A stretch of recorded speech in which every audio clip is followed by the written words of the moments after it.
Hey everybody, welcome back. It is another week and we have another After Effects tutorial for you. We're going to go ahead and launch the program and we're going to create a brand new project. If you're already in the program from last week, you can just create a new project and you don't have to close and open the program or anything like that. We're going to create a new composition within this project.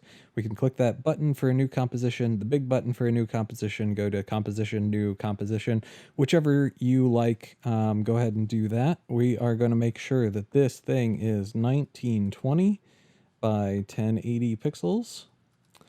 It is square pixels as always. Frame rate 23.976. If you want to do 30 frames per second, that 29.97, that's just fine. Duration, we're going to go ahead and go with 15 seconds, but we are going to end up cutting that down almost certainly. But it's better to go on the long side than the short side. We are also going to change the composition name to ball animation. And it's just a super simple keyframed animation that uses all of the major properties for a shape layer. So something pretty simple to do. It does take just a little bit of time though. So how we're going to start this thing is we are going to create a new shape. And we can do that just by using this rectangle tool initially. So rectangle tool works a lot like any other shape tool, just like the ellipse tool in Photoshop, just like if you create a shape with a pen, same sort of thing. So you'll see with the properties for the tool, we have a fill and a stroke. And we're going to kind of work the same way we did when we were creating our line, except the inverse, right? So we do want a fill, but we don't want a stroke. So if you don't remember, hold an Alt on your keyboard and click to shuffle through stroke options until you get that strike through. You can also click that blue text, but I just kind of prefer holding an Alt and clicking. And then for fill, we can use a gradient if you want, but for me, I'm just going to keep things really simple and use a solid fill. And I'm going to go with, well, you can go with whatever color you'd like, but I'm just going to go with a blue for now, just like a big bold color. And I'm going to draw a big rectangle, but it's not going to take up the entirety of my composition, just in that top right corner. And the idea here is if you've ever drawn like a three-dimensional cube before, we're kind of doing something similar to that, except we're sort of inside the cube. So we're basically creating a room, right? And this is the back wall, and we'll have a side wall, and then we'll have a floor as well. And just to make sure that we know what's going on here, let's go ahead and rename this shape layer to back wall.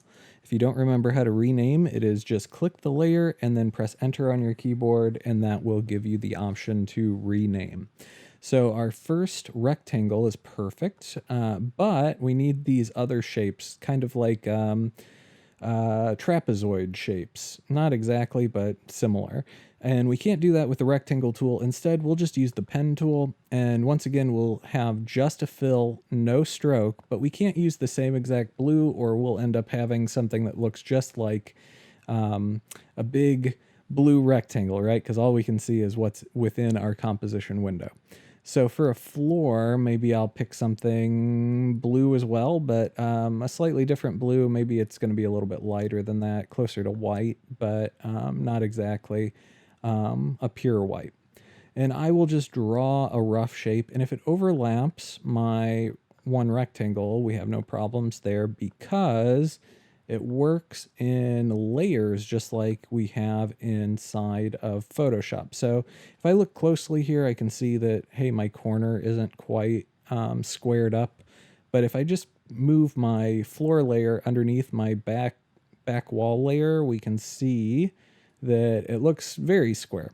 I can always click and move those things around too. If you just press V on your keyboard, it'll take you to the move tool, the selection tool, that you can just grab and move things around if things are a little bit off there too.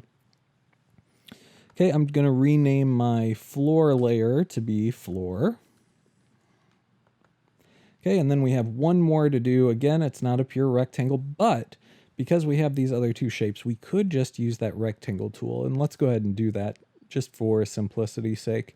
So fill again, we don't want the same color blues, but maybe we'll stay in that kind of blue spectrum and do something a little bit more teal and a light teal.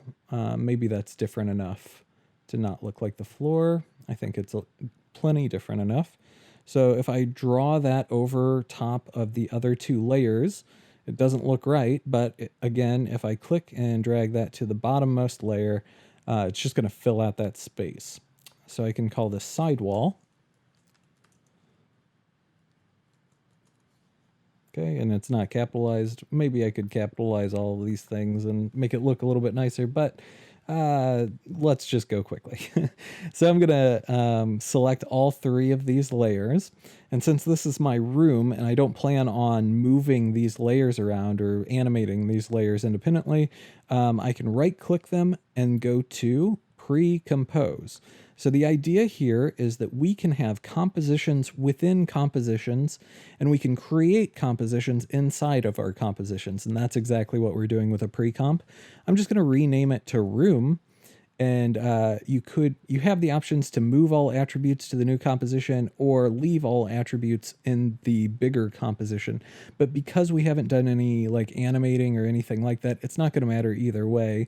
But we'll just select move all attributes, and it's just going to be the exact same either way, since there is nothing there.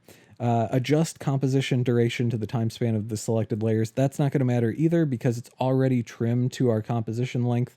If you had some video or something, maybe that would come in handy. I'm just going to press OK, and now you're going to see all of my shape layers are kind of grouped together, and they're called room.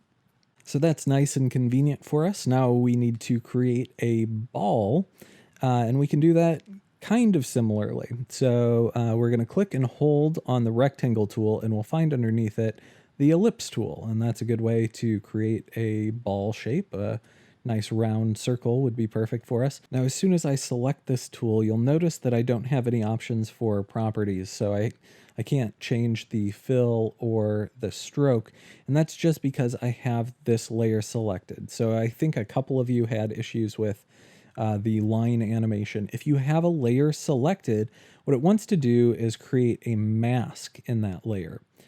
So that's what the shape tools or pen tools natively want to do, because After Effects is used so commonly for like rotoscoping projects. So we'll get into that later when we get a little more advanced in the program.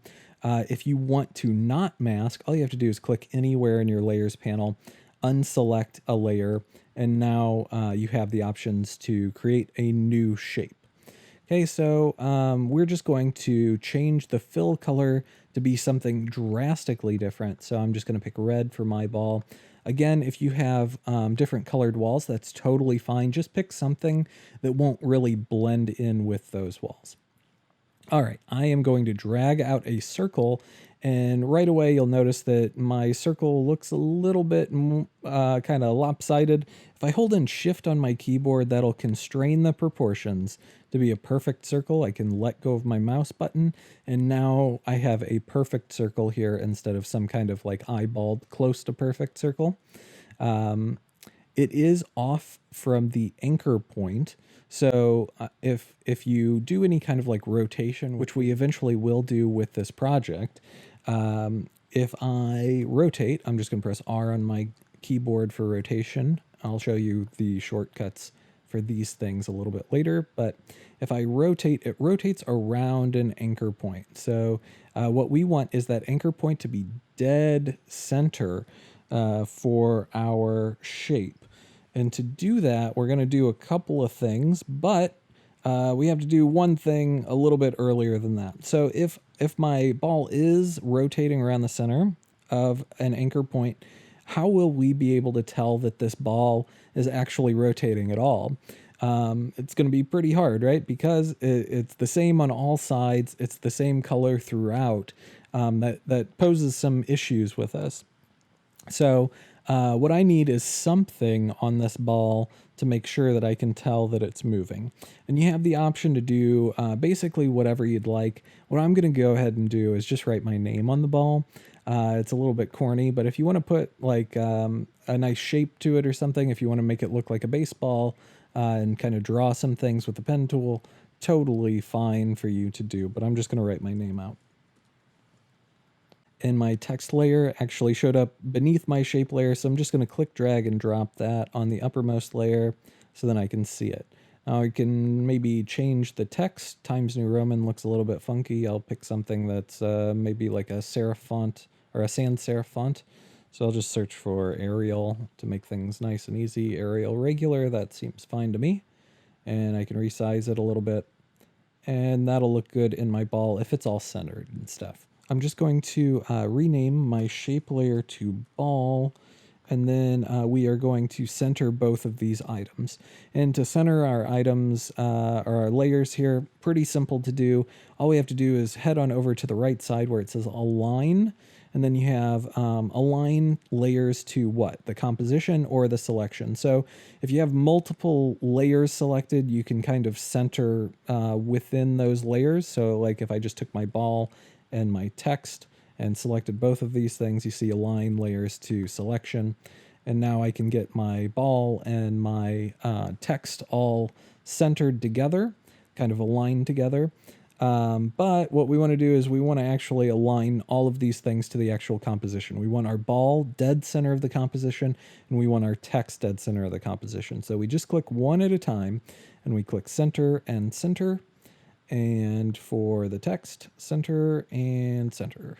All right, so now everything is totally centered. By the way, if you don't have a line on the right side of your screen, you can go to Window and then Align. If it has a check mark, it is somewhere in your program and you just don't see it.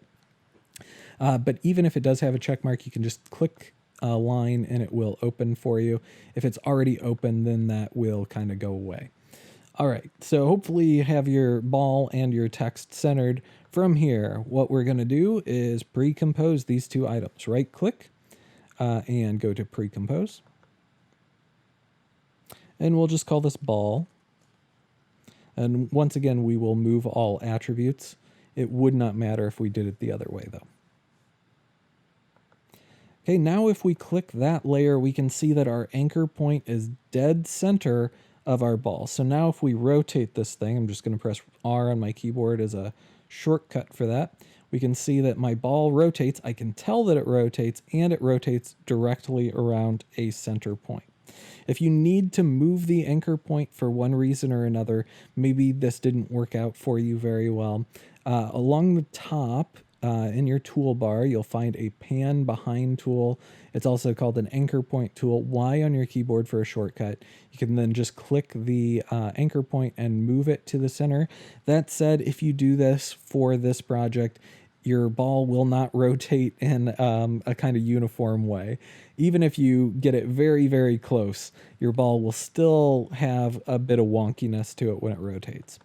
All right, we have our items created now. Now we just need to animate them. So if we twirl down on ball and we twirl down on transform, you're going to find all of these things: anchor point, position, scale, rotation, and opacity.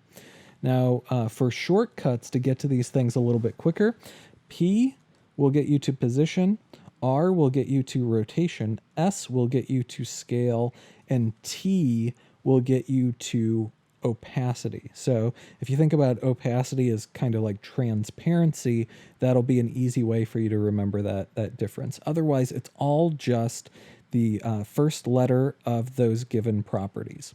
So nice and easy shortcuts for us to remember inside After Effects natively. But what we're going to do is we are going to animate each and every one of these properties except for the anchor point. We want to keep that the same. So let's go ahead and start with position. So P on my keyboard will get me to position. And I'm just going to find my first position point. I'm just clicking and dragging my ball up in the top right corner, but not in the composition window. And then I'm going to go ahead and toggle on keyframes for position. So it's going to start off frame. And then I'll move my playhead forward just a little bit on my timeline, and then bring my ball into the first point of impact. So it comes from this top corner and hits the floor. And it's pretty straight diagonal lines, but that's okay for now. We're going to kind of correct that as we go on. And the idea here is that we're just going to lay out the path of the ball approximately. So it's coming off screen and it's going to take a big bounce, but it's not going to go off screen again because it's kind of losing momentum. And it's going to come back down and then back up again. And this third time, it's going to bounce off this back wall, back down,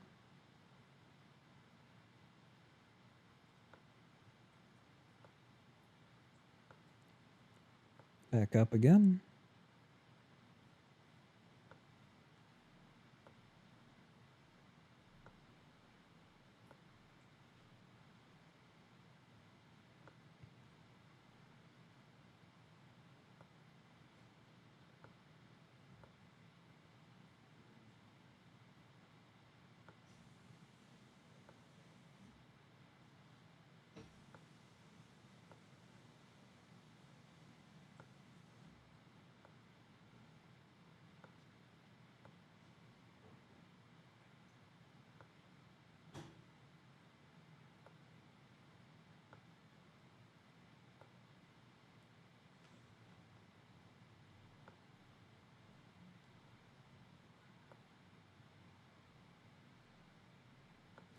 And at the very end, we're just going to make it kind of roll.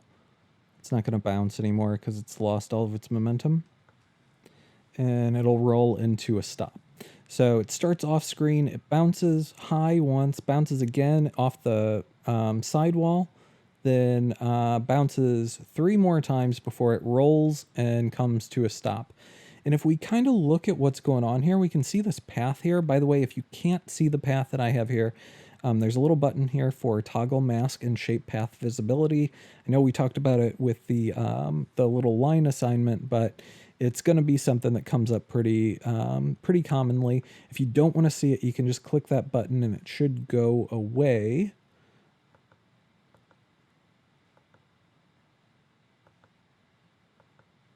Nope, it's not going to do that for me.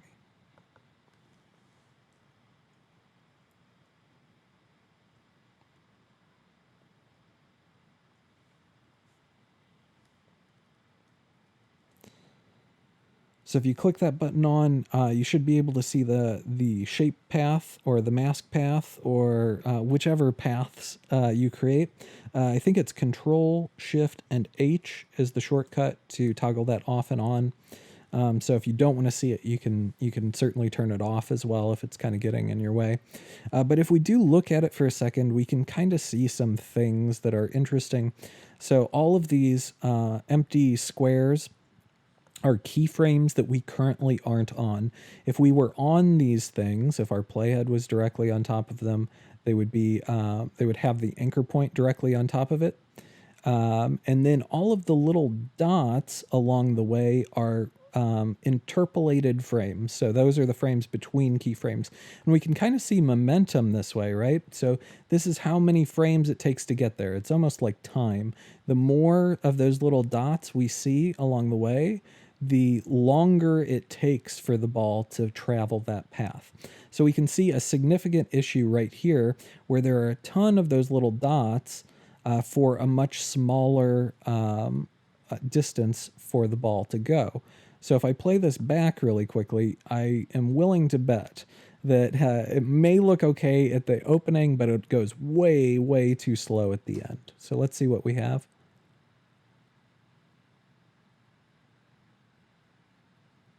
Very slow, and probably way too slow at the opening as well. So like all of these keyframes kind of need to get brought in together for us. So remember, all of our keyframes from one keyframe to another, the closer they are on our timeline, the faster a movement will go or an animation will go.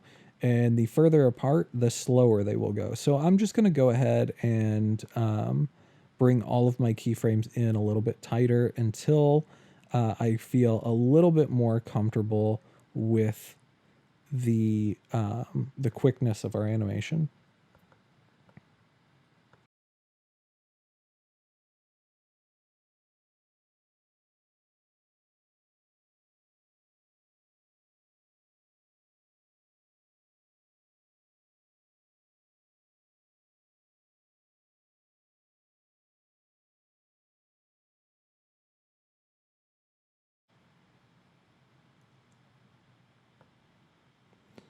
All right, I think that that is at least good enough for us to jump to the next step. We can always come back and refine the position keyframes after we've done like rotation and all of the other properties as well.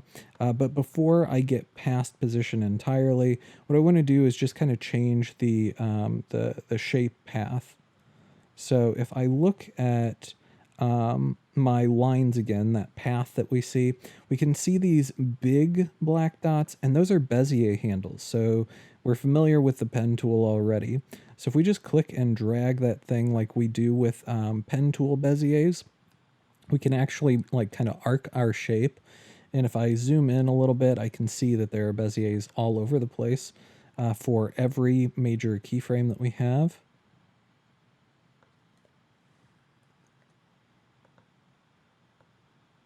And if there's something like this, like a straight impact, maybe I don't want like a pretty heavy line, and instead I want something really tight.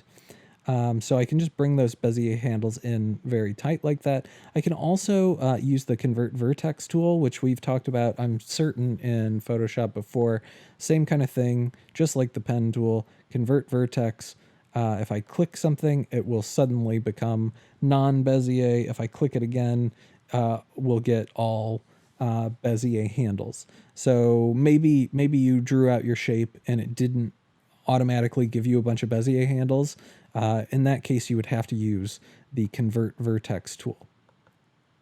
So I'm just going to go back to my regular pointer tool, the selection tool with V on my keyboard, and kind of do the same thing for all of my my upward movements, a big arc, and then for all of my impacts, I will pull those Bezier handles in tight.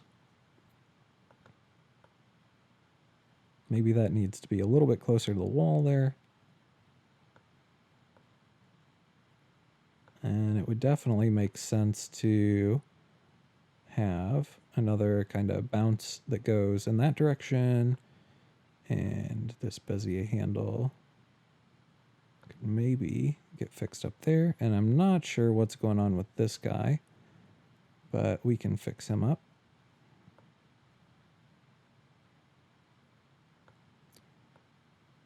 And kind of move these things over.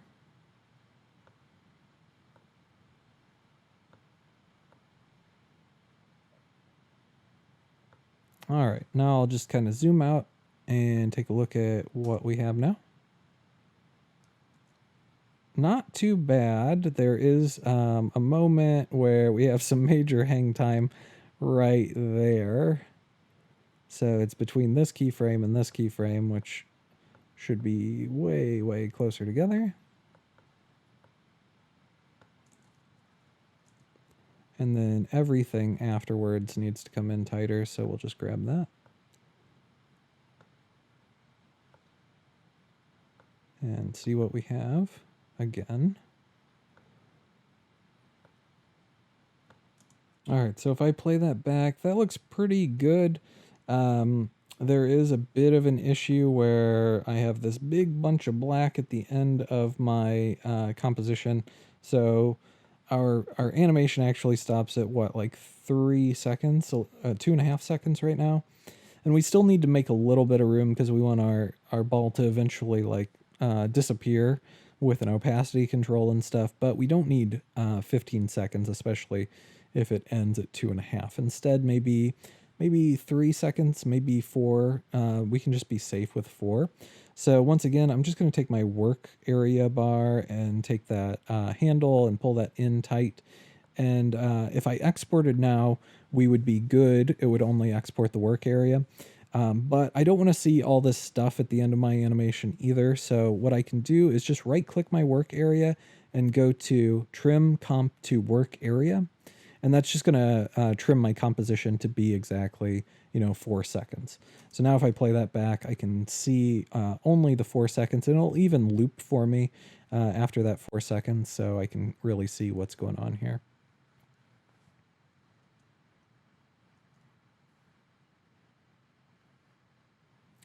So not too bad, but the ball doesn't rotate at all. So how about we correct that issue? I'm just going to press R on my keyboard for rotation. Again, you could twirl down on ball, twirl down on transform, and see all of this stuff. But just to keep things nice and clean looking, I'm just going to press R so I only see rotation. Now I'm going to toggle on keyframes for that rotation. So it's going to start at 0. And when we look at the rotation values, we see these two numbers and they look a little bit funky, right? So 1 is a +0. So we can go negative and positive with like our degrees, how much we turn things. Let me just skip forward my timeline so you can actually see the ball.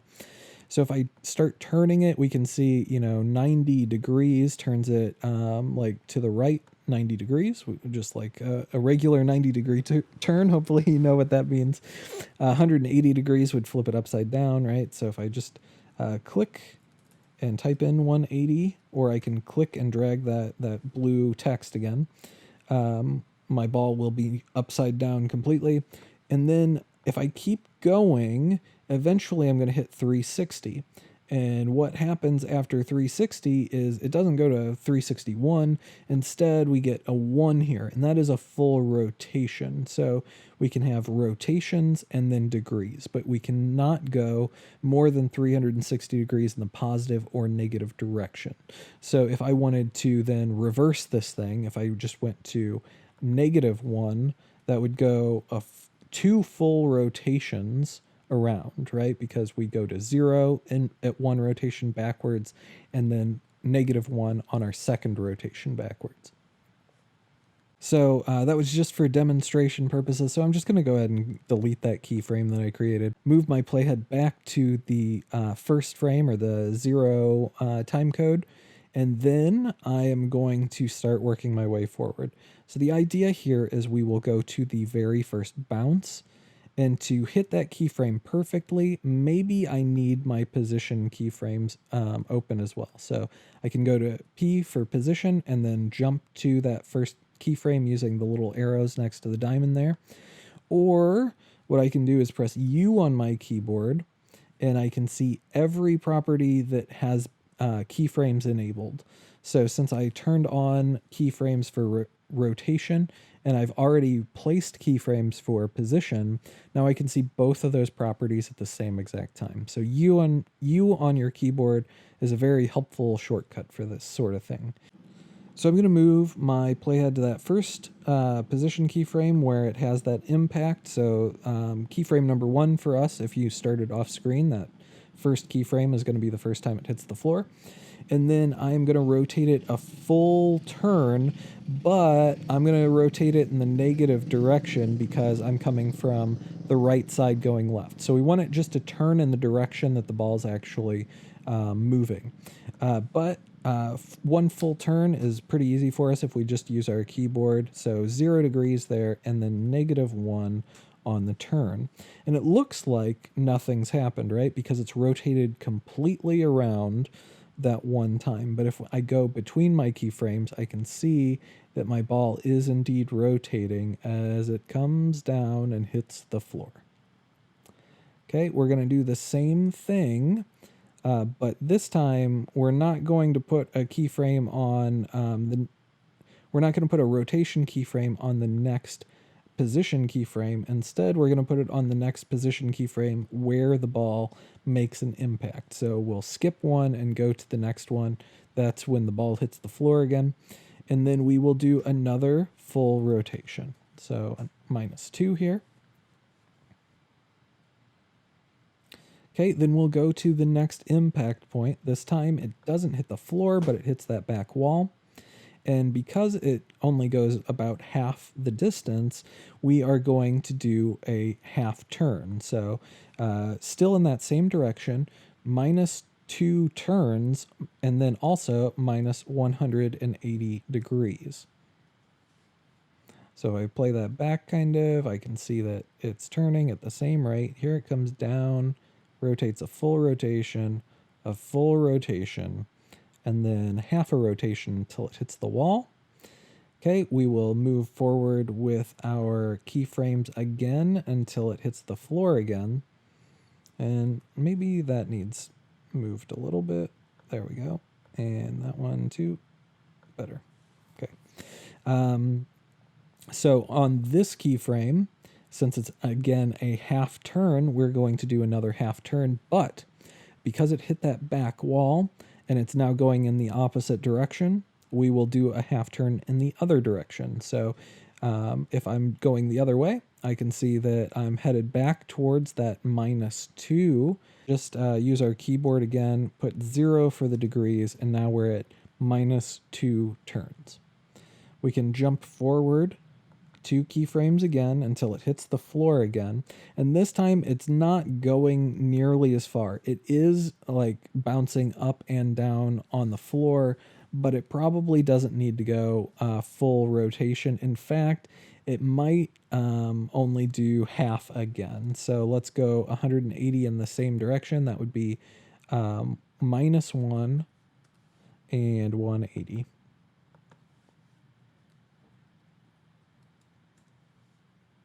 Okay, we'll do the same thing one more time. And here it's going even less, so maybe we'll just do 90 degrees and see how that works out. So -1 and -90. Okay, and finally it rolls to the end.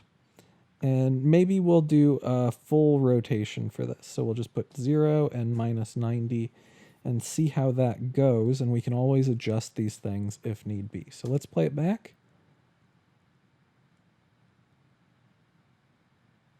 Okay, so that last one probably went way too far. So bouncing looks fine, and then it spins like crazy at the end. So maybe that we went a little too far with that one.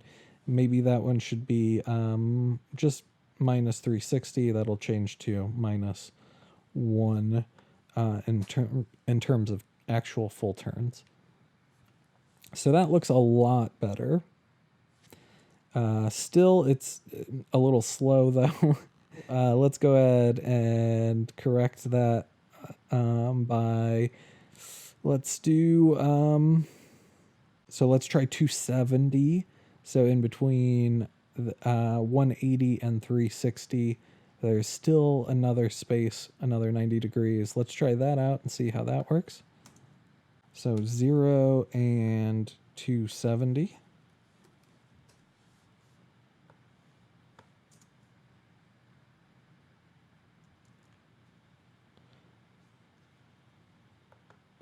So 0 and -270.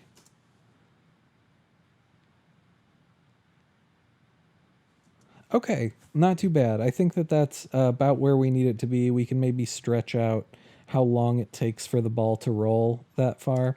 We can grab those keyframes and move them as we need to. But looks pretty solid as is. Now there's a couple of things that we can do to kind of smooth this stuff out. So you see right at the end where it kind of like snaps to that final keyframe. Let's just look at that again. You see how it just like has a hard stop there? There's something we can do to kind of help that out. So if we right click any of our keyframes, you can see keyframe assistant down here, and you see 3 options for easy ease in, and easy ease out. Now, the idea here is that it kind of smooths out stops and starts, or in between stops and starts. So if you think about this kind of like you're coming into a stoplight while you're driving, you want to ease into the stop or it's going to be really abrupt, right? And just like when a stoplight goes green, you want to ease out from the stop. You don't want to like slam the slam on the gas pedal, right? And then take off really fast, or that's really an abrupt takeoff. So if we're coming into a stop here, we would use the easy ease in option, and we can do that for both rotation and position, and we can see what this sort of does. So it's going to bounce and smooth stop there. So anything like this where you come to a complete stop somewhere on screen, you probably want something like this. Now we could have ease outs at the beginning, but our ball actually starts outside of the frame, so we're not really going to be able to perceive that smooth takeoff. We can go ahead and do it anyway, just to kind of show you this interesting thing that happens. So ease out. If you look at your keyframes now on your timeline, you can see that things kind of look like brackets or parentheses, and that's a good way to know how or know which the eases you should be using at the start and end. So it looks like all of the middle keyframes are contained within these brackets or contained within these parentheses. And if you have them turned out the other way, chances are it's not going to look right. So that's a good way to kind of keep track of what you're doing. Now, if you end up in trouble where you've created eases where you don't mean to create eases, now if I added like maybe an easy ease out on top of it, you see that both the ease in and ease out are there. If you do an easy ease, you'll get the same exact thing. So keyframe assistant easy ease, it's the same thing, right? So it does the same exact thing. It stops and starts smoothly at the same time. If you look at it, you'll be able to tell what it does. I don't generally use a whole lot of easy eases, but easy ease in and out definitely, like, all the time. But if you have that selected for a keyframe, you might end up in some trouble because you can't take it off very easily. So if I click easy ease again, that's not going to take the ease off, right? Like it's not going to go back to a regular keyframe. So if you hold in Control on your keyboard and then click, that's going to do it for you. So if you accidentally add one of these eases where you don't want it and you need to take it away, Control on your keyboard and click the keyframe. If you're on Mac, it may be like a command click. Not exactly sure what that is, but it's certainly one of those. Command click, Alt click, Control click maybe even as well. So easy ease in, and we have back where we were. So that's a lot smoother, nicer. But there's a couple more things that we can do to it to make it look even nicer still. Remember when we used motion blur before? If we toggle that on now, that's going to help things out too. And I'm rendering at the same time as this, so normally a ball animation won't play back so slowly. But right now it's a bit of an issue for my computer. But if I let it render for a second, I can kind of see what's going to happen with motion blur there.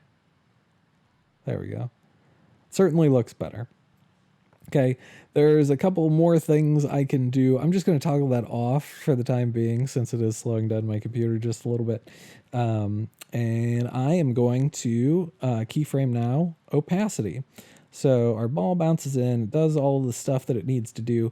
But at the end here, I kind of want it just to like disappear. I do want it to stop completely before it does this.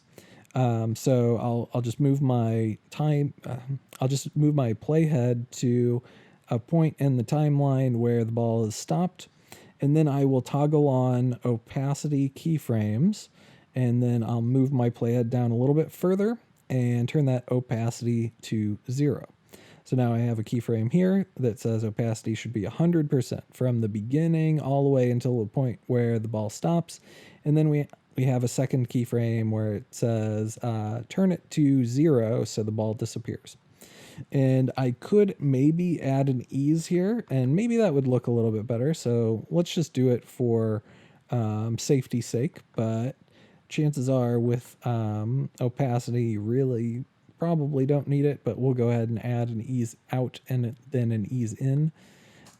and give it a quick look. And maybe that disappears a little bit too quickly for me, so I'll spread that out a little bit.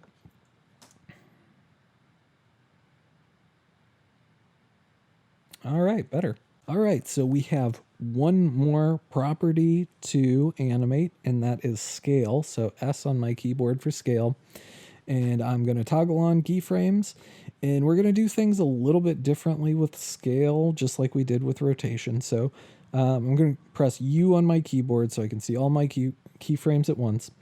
And it's kind of similar to rotation. All we're going to do is make some keyframes around the points of impact and not the points before or after. We're going to jump to our first position keyframe the first time it hits the floor once again.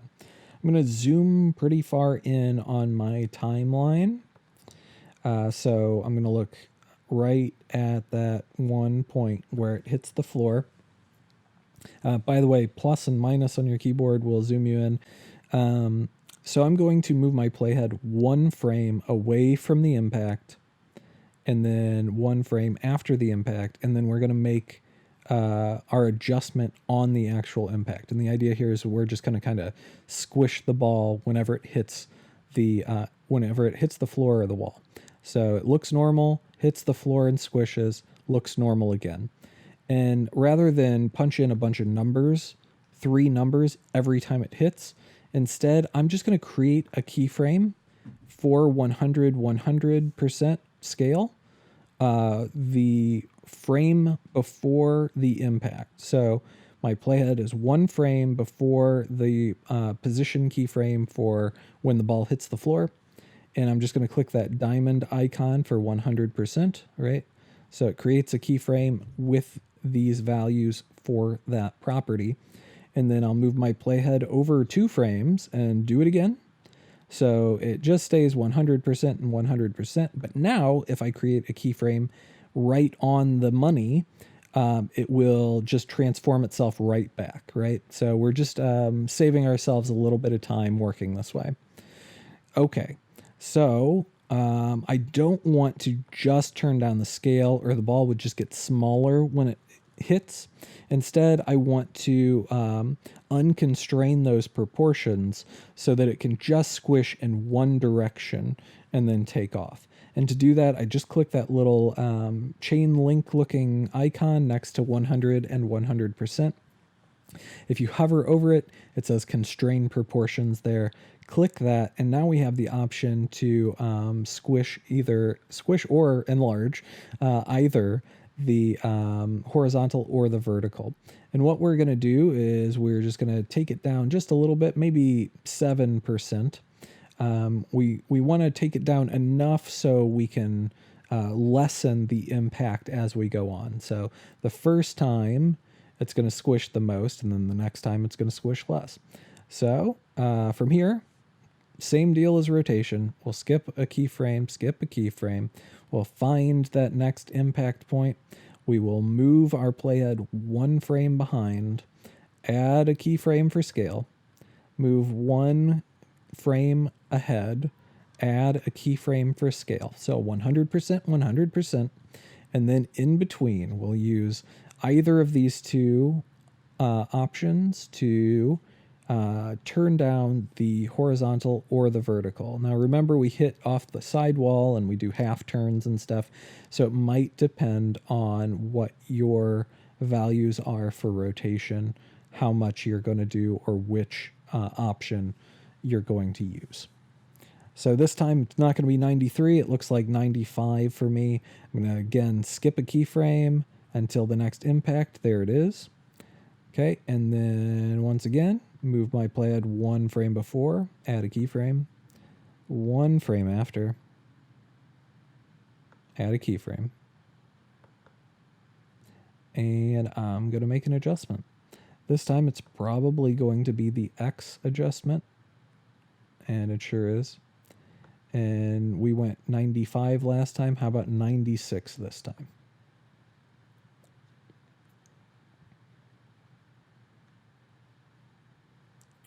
So we're just going to work our way through every impact we have. the same exact way.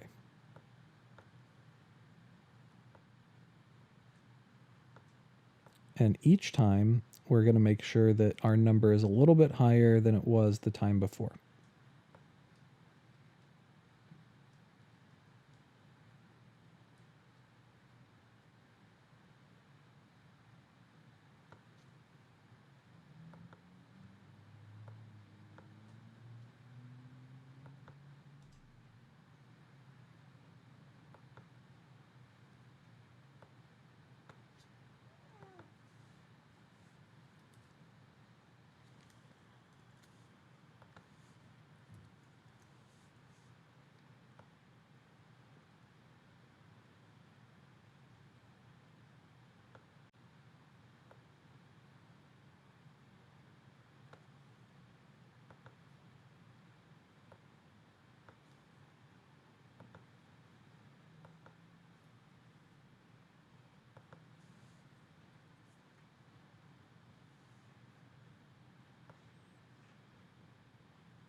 All right, now if we play that back, we should see what we have.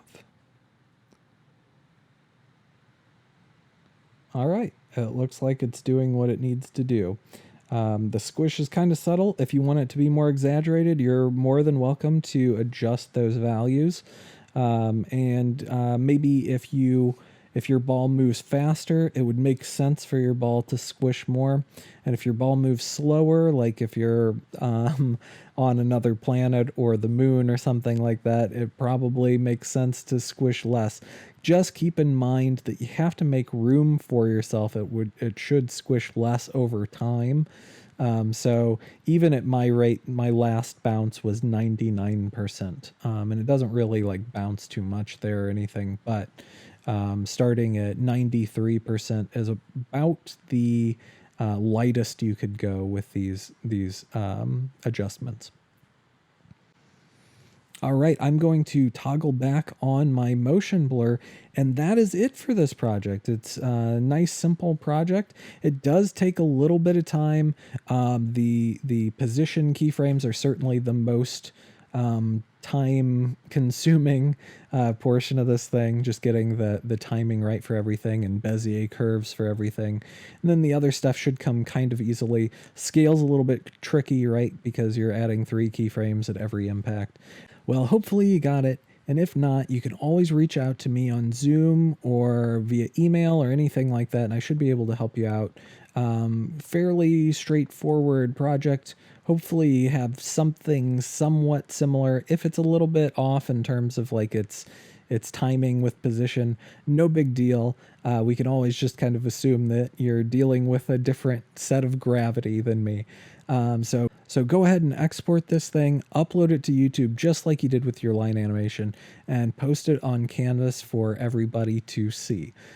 Good luck this week, and I will see you all next week with another After Effects tutorial.